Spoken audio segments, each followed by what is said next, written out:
یہ جب آپ کے یقین کی کیفیت ہو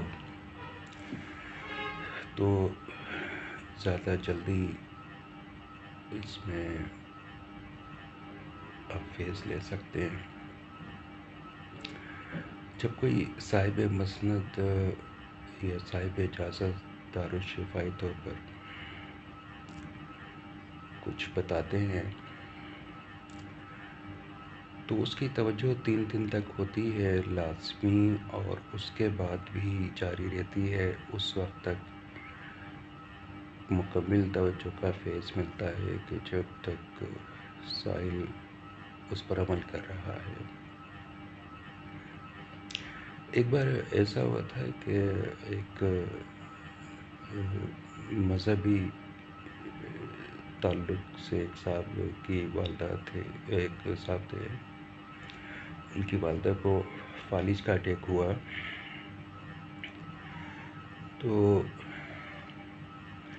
ان کو کچھ دیا پڑھنے کے لیے، اور 2 دن بعد ان سے ان کی کال آئی تو انہوں نے بتایا کہ ابھی طبیعت اس طرح کی ہے، کوئی بہتری کے آثار نظر نہیں آ رہے. تو میں نے ان سے کہا کہ آپ نے جو میں نے پڑھ دیا تھا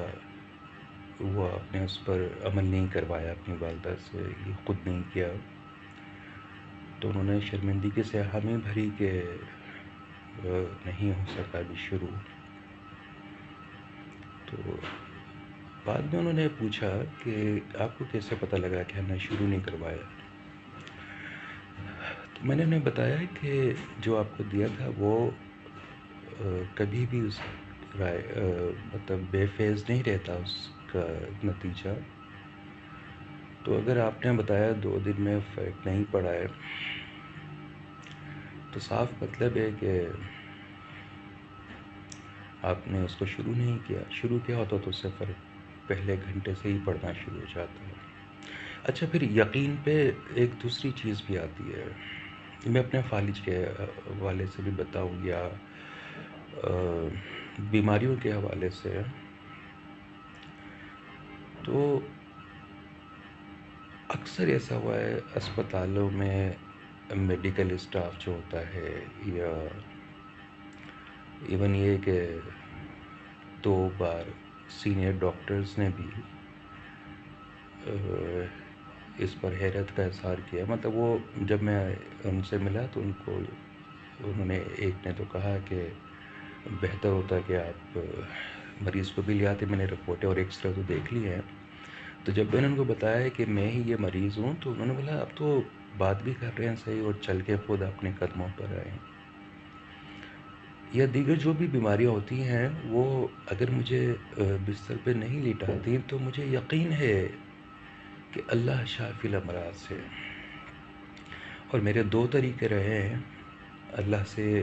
اس کی شافی الامراض صفت کا فیض لینے کے لیے. توجہ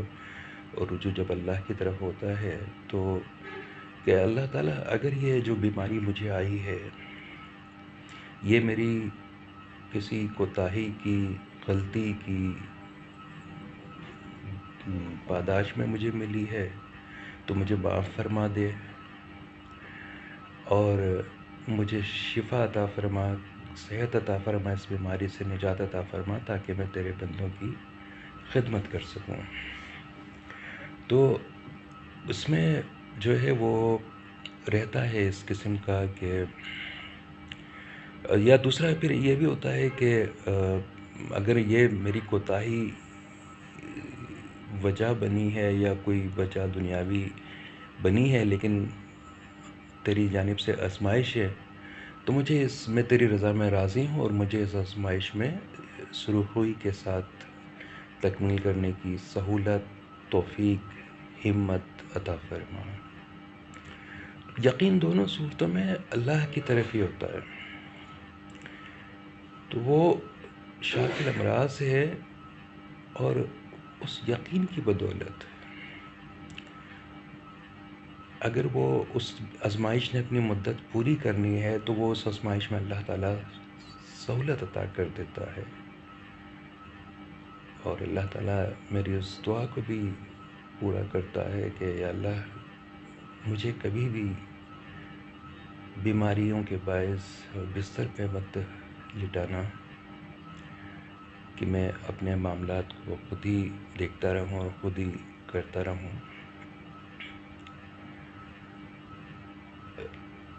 پھر اب جو سوال کیا آپ نے، تو اس میں یہ ہے کہ جو یقین ہے اگر آپ کسی کو دیتے ہیں، مطلب ایک کراچی کی فیملی ہے اور ان کا ایک ہے کہ ان کو دعا،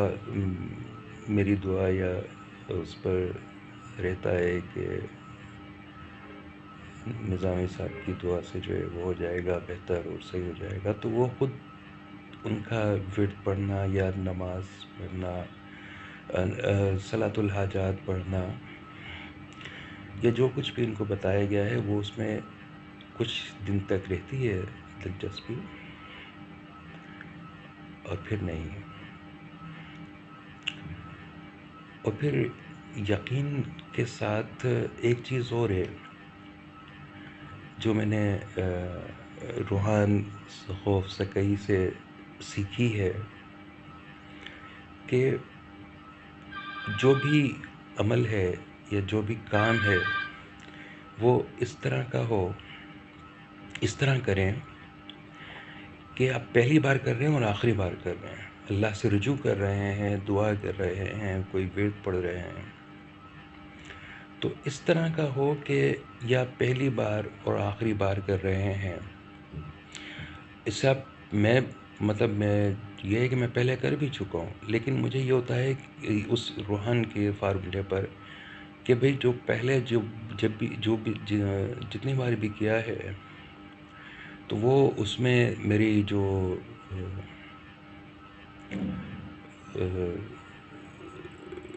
کوشش تھی، قلبی کیفیت تھی، یا میں نے اس میں کمی کی ہے، تو در حقیقت میں پہلی باری کر رہا ہوں پوری دلچسپی کے ساتھ، قلبی کیفیت کے ساتھ، رجوع الہی کے یقین کے ساتھ، اور آخری بار کی نیت اس طرح ہوتی ہے کہ اس کے بعد جو ہے وہ اللہ نے مجھے میری دعا کو قبول کر کے مجھے شفا دے دینی ہے، اور وہ یقین کی کیفیت کی وجہ سے وہ آخری بار کا ہوتا ہے۔ تو یقین جو ہے وہ، اور پھر اس یقین کے ساتھ وہ عمل بھی کرنا، جو میں بتا رہا تھا کہ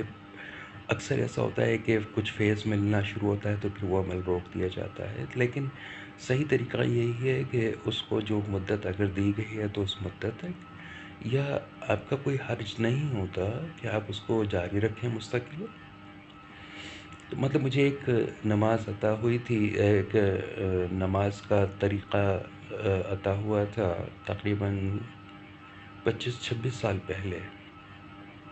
اور میں ابھی تک وہ پڑھتا ہوں۔ نفل نماز کا ایک طریقہ عطا ہوا تھا، اسی طریقے کے مطابق وہ نماز میں پڑھتا ہوں ابھی تک۔ طریقہ وہی نہیں، طریقے سے مراد وہ کوئی اس میں رکوع اور سجود کے علاوہ کچھ تبدیلی یا وہ نہیں، طریقے سے مراد یہ کہ اس کی نیت کیا ہے اور اس میں صورتیں کون سی پڑھنی ہے اور ان صورتوں کی تعداد کتنی ہے، یہ طریقہ عطا ہوا تھا۔ تو دو چیزیں ہیں کہ ایک تو یقین، اور پھر اس عمل کا کرنا اور جاری رہنا بتائی ہوئی مدت تک یا فیض کے مکمل حصول تک۔ اچھا، دوسرا، جب کبھی آپ دیکھیں کہ جو بھی اولیاء کاملین ہیں، ان کے دور جو ہے وہ ابتدائی دنوں میں قسمہ پرسی، ظاہری قسمہ پرسی میں، ظاہری مفلسی میں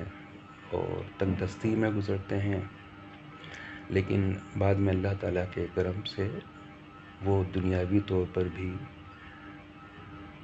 بہت بہتر ہو جاتے ہیں، دوسروں کی خدمت کرتے ہیں پھر۔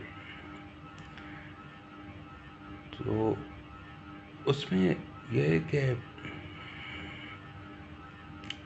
وہ دوسروں کے لیے بہت دعائیں کرتے ہیں، جو اللہ کے مقرب بندے ہیں، اولیاء کاملین ہیں. تو ایک حدیث کے مطابق کہ پھر جب کوئی مومن اپنے کسی مومن بھائی کے لیے دعا کرتا ہے تو اللہ تعالیٰ جو ہے اس کے لیے ایک فرشتہ آتا ہے اور اس دعا پر آمین کہتا ہے کہ یہ اللہ تعالیٰ اس دعا کو اس دعا کرنے والے کے حق میں بھی قبول کر لیں. تو فرشتے کی دعا تو یقیناً اس مجیب الدعوات کے لیے ہر قسم کی نقائص سے پاک ہوگی. تو ان دعاؤں کی بدولت اللہ تعالیٰ ان بزرگوں کو جو انہوں نے دوسروں کے لیے کی ہوتی ہیں، میں کچھ دیر بعد بات کروں گا.